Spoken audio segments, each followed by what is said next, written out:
Warga Kecamatan Jatinegara, Jakarta Timur yang menjalani isolasi mandiri di rumahnya karena terkonfirmasi COVID-19 ikut terdampak banjir.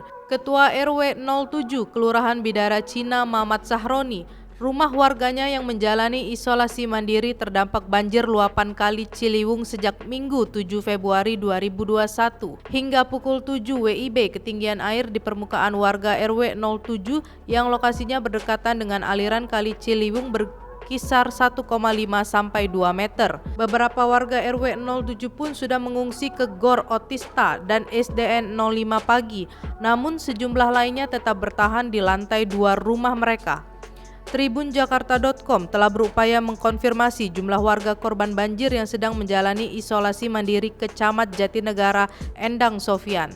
Tapi hingga berita ini ditulis, upaya konfirmasi terkait warga Jatinegara yang terdampak banjir saat menjalani isolasi mandiri di rumah ke Endang urung berhasil.